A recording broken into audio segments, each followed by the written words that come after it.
ဒီနေ့ Microsoft Excel lesson 7ပေါ့နော်ဒီနေ့ဘာပြမှာလဲဆိုလို့ရှိရင်လာတွေအမီလေးတွေကိုဆိုလို့ဒီ Microsoft Excel ဒီ Excel ကိုအသုံးပြုလဲပြီးတော့ graph တွေဆွဲမှာပေါ့နော်graph တွေဘယ်လိုဆွဲမလဲဆိုတာကိုဒီနေ့ရှင်းပြပါမှာပထမဆုံးဒီလာတွေအမီပေါ့နော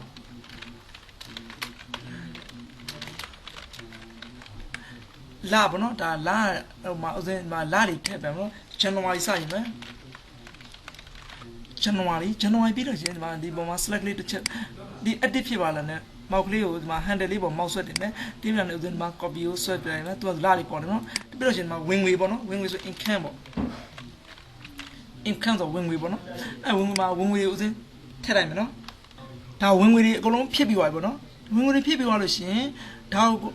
graph ဆွဲကျင်တဲ့ဟာကိုဒါဒီဟာ graph ဆွဲကျင်တာကို select ပြလိုက်မယ်နော် graph ဆွဲကျင်တာ select ပြလိုက်ပြီးတော့ဟိုအပေါ်မှာ file မှာ home ရှိမယ် home ပြန် insert ရှိမယ်insert ထဲဝင်မယ်နော်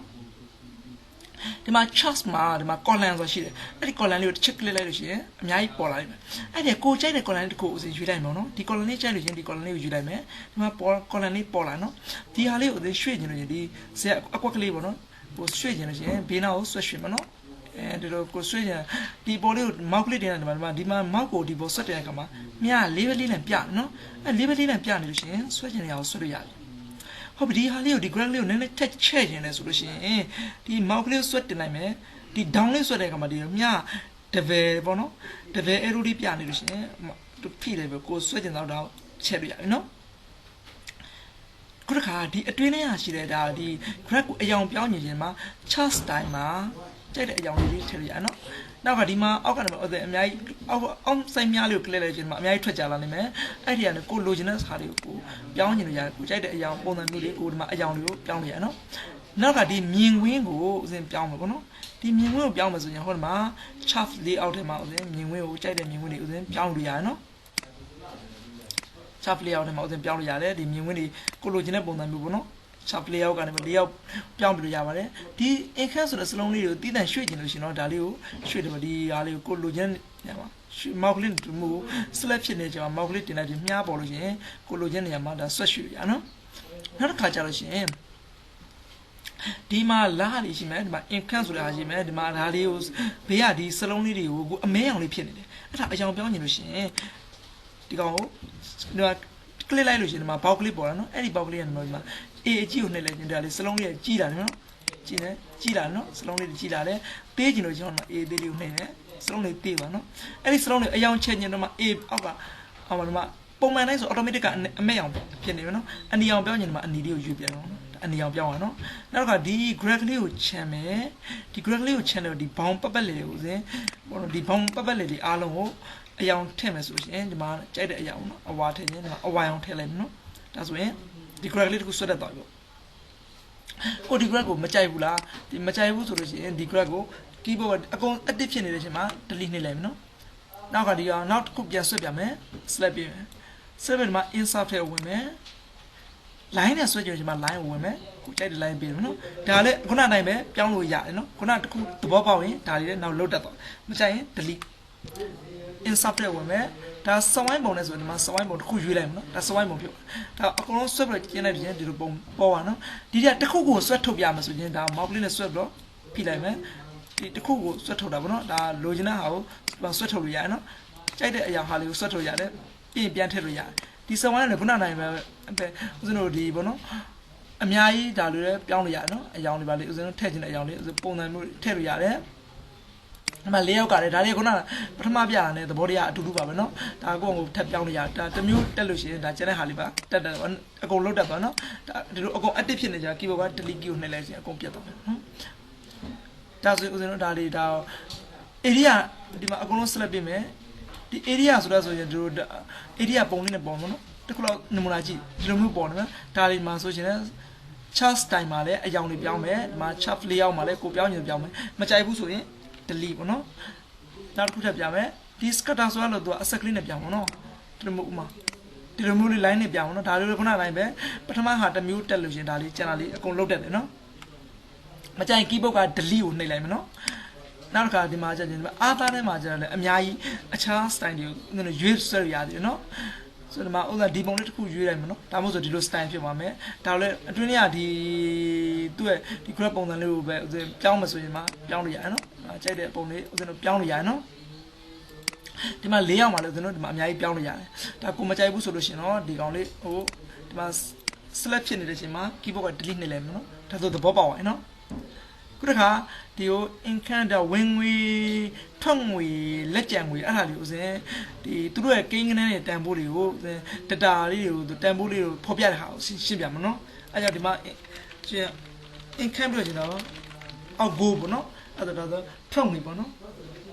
ထွက်ငွေဆိုရင်ဒါလက်ကျန်ပေါ့လက်ကျန်ဆို balance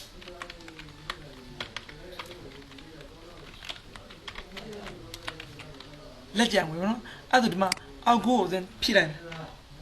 ဒီမှာဒါကုန်ကျငွေတွေထွက်ငွေတွေဥစဉ်ဒီမှာဖြည့်လိုက်ပြီနော်ဒါတစ်ခုချင်းလိုက်ပြီးဖြည့်သွားမှာနော်ဒါလက်ကျန်ငွေကြာချင်းဒါ formula လေးရေးလို့ရတယ်ညီမြပထမဆုံး formula ရေးမယ်ဆိုညီမြချင်းရေးရမယ်ရေးပြီးတော့ဒါဟိုတော့ဆိုတော့ဒါ B2 ပေါ့နော်ဒါ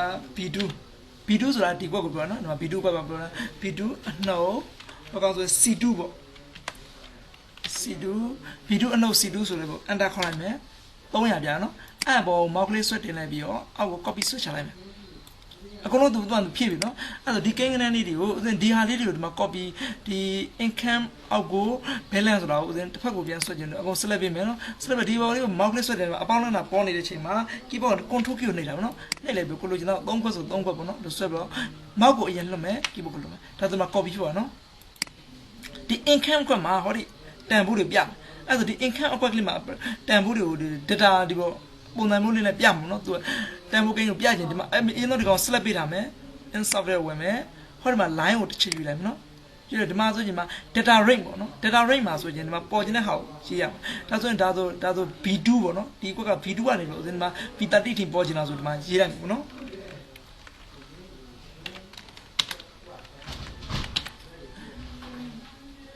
ဒါဒီB2 ဆိုတဲ့ဟောဒီအကွက်ကနေပြီးတော့ဒီ B73 ဆိုတဲ့ဒီအကွက်ထိပေါ်ကျင်တယ်ဆိုတဲ့အထိပေါ့နော်ဒါပြီးတော့ဒီမှာအောက်ကဟာလို့မပြောင်းတော့အောက်ကဟာသူဒီမှာဒီပေါ်မဲ့နေရာပေါ့နော်အဲ့ဒါကိုသူအောက်မှာပြပြီးသားပြီးရင် okay နှိပ်လိုက်ဒီမှာသူပြပဲနော်အဲ့လေဥစဉ် select ပေးတယ်အမောက်ကလေးအောက်ကို switch ချလိုက်မယ်သူကတန်ဖိုးတွေပြအောက်ကိုမှနောက်တစ်ခါထပ်ပြမယ်နော်အောက်ကိုဆိုတဲ့ကွက်ကို select ပေးထားလိုက်မယ်ဒီမှာ active ဖြစ်နေတယ်ပေါ့နော် active ဖြစ် insert ပဲဝင်မယ်ခုနကတော့ဒီ line ကိုတည်တယ်ဒီမှာ column ဆိုတာတစ်ခါယူလိုက်မယ် column နဲ့ခုနကတိုင်းမယ်တခါဆိုရင်ဒါဆိုဒီမှာဆိုရင်ဒါ C2 ခေါ်မှာဒီကွက်ဆိုတာ C2 ကွက်ဒီ C2 ကနေတော့ C13 ထိတာပေါ်မှာဆိုတာ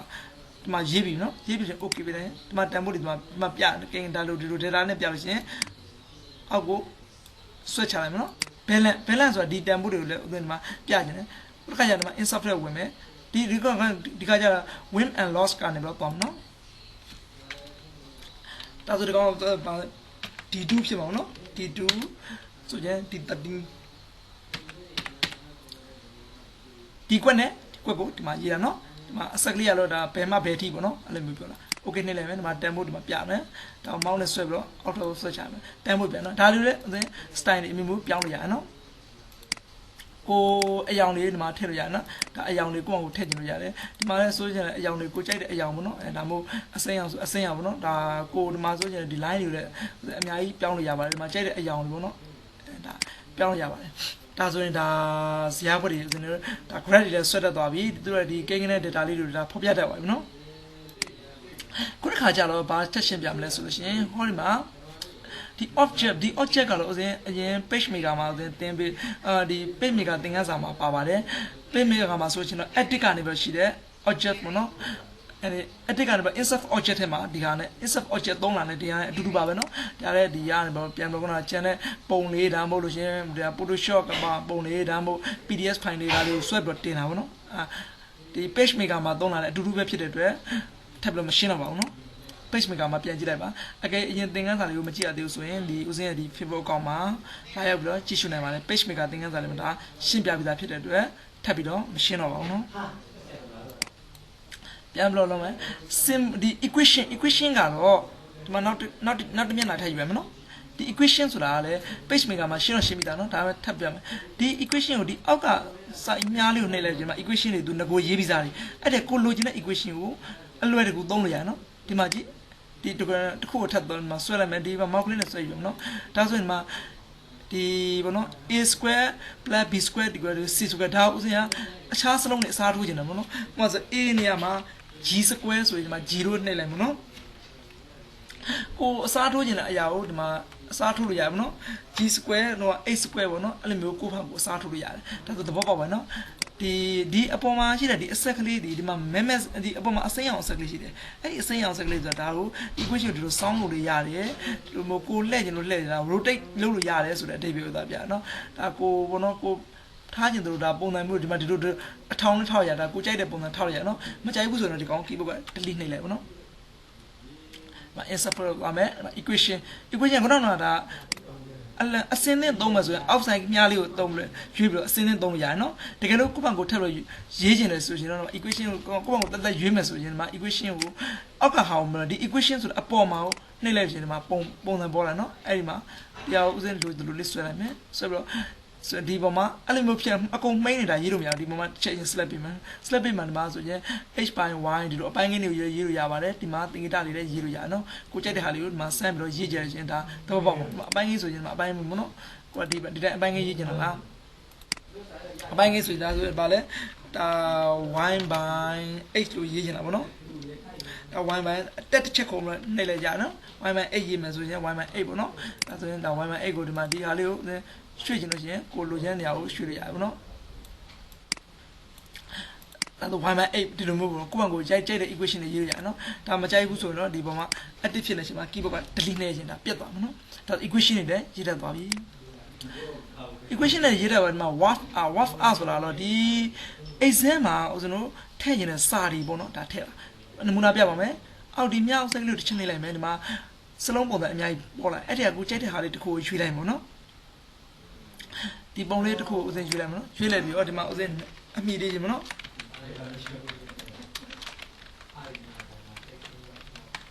်ဥစဉ်ဒီမှာပွဲလေးကိုဒီမှာရေးမယ်ရေးလိုက်ပြီးတော့ဒီဟာလေးကိုဥစဉ်ထပ်လို့ဒါကိုဒီမှာပေါ့နော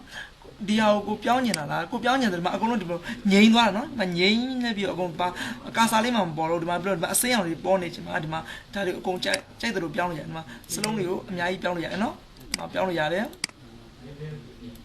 ဒါစလုံးတွေကိုကိုယ့်ကိုစိတ်ကြိုက်ဒီမှာပြောင်းလို့ရတယ်နော်နောက်တစ်ခါဒီစလုံးတွေကိုဆို effect ပေါ့နော် effect တွေလည်းထည့်လို့ရပါတယ်ဒီစလုံးတွေကို effect ထည့်မယ်ဆိုလို့ရှိရင်ဟောဒီမှာနော် effect အကွက်ထဲဝင်မယ်ဝင်လဲပြီးတော့ဒီမှာတရားကိုကြိုက်တဲ့ပုံလေးဒီမှာထည့်မယ်နော်ဒီမှာဆိုရင်ဒီမှာကြိုက်တဲ့ပုံဒီမှာဒါဆို sound လေးထည့်ချင်တာလားဒါမှမဟုတ်လို့ရှိရင်အဲ sound မထည့်ချင်လို့ရှိရင်ဒီမှာ sound ပြန်ဖြုတ်မယ်ဆိုလို့ရှိရင်ကိုဒီမှာတရားဆိုမထည့်ချင်ဆိုတော့ရိုးပြန်ယူမယ်နော်ဒီမှာ test effect ထဲမှာကိုကြိုက်တဲ့ပုံပေါ့နော်ကြိုက်တဲ့ပုံစံမျိုးတွေကိုဒီမှာအများကြီးရွေးပြီးတော့ထည့်လို့ရပါတယ်နော်အခုကကိုဝင်ပြီးတော့တစ်ခုချင်း click ကြည့်ပါကိုမကြိုက်ဘူးငကိုတိုင်းပြန်ထားမယ်ဆိုဒီမှာငကိုတိုင်းငကိုအကွက်ကိုပြန်ပြီးတော့ပြန်ရွေးပြရမယ်နော်ဒါဆိုကြိုက်တဲ့ effect တွေလည်းအများကြီးထည့်တတ်သွားတယ်နော်နောက်တစ်ခုကဒီကောင်ကိုနည်းနည်းထပ်ပြီးချက်လိုက်မယ်နော်ဒီစာဟိုဘောနော်ဒီအတွင်းထဲမှာဥစဉ်ဒီမှာတစ်ချက် click လိုက်မယ်နော် click လိုက်လို့ရှိရင်ဒီမှာပေါ်လာတယ်အဲပေါ်လာတဲ့ခါမှာဒီ box ထဲကလည်းခုနကလည်းဒီစလုံးကိုကြည့်ချင်လို့ရှိရင်ဒီမှာကြည့်လို့ရတယ်နော်ဒီမှာဘောနော်sorry ဒီဘေးကိုလွတ်နေနော်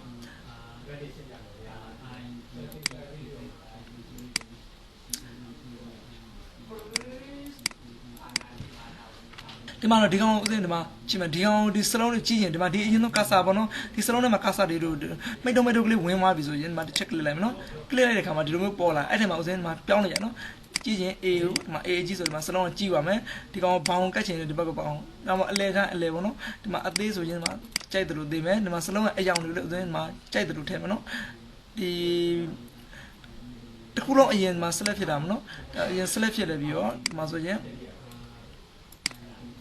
ကိုအယောင်တွေလည်းဒီမှာကြိုက်တဲ့အယောင်တွေထည့်မယ်နော်တခုလုံး select မဖြစ်လို့ရှင်တော့မရအောင်နော်အကုန်လုံးဒီအောင် select ဖြစ်နေရမယ်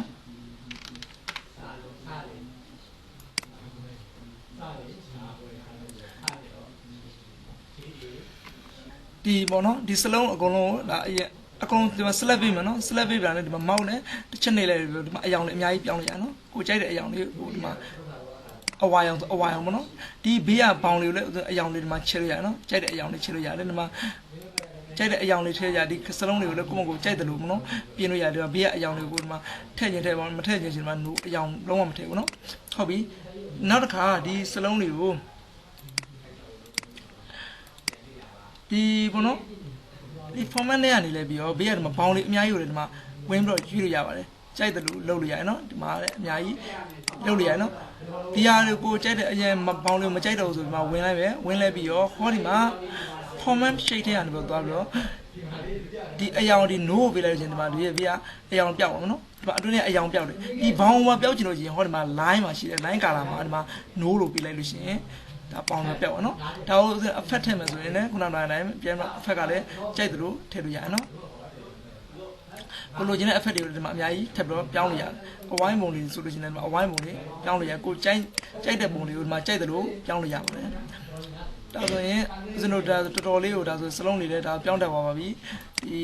သဘောတရားတွေဒါဆိုသိပါလို့ရှင်ဒါအများကြီးလောက်တက်သွားပြီပေါ့နော်ကိုစိတ်ကူးရှင်ရှိသလိုဒါထွင်လို့ရပါပြီအဲဆိုဒီနေ့သင်ခန်းစာကိုဒီမှာပဲနားလိုက်ကြရအောင်နောက်နေကြမှာဦးဇင်းအခြားသင်ခန်းစာလေးကိုထပ်မံပြီးတော့တင်ပေးပါမယ်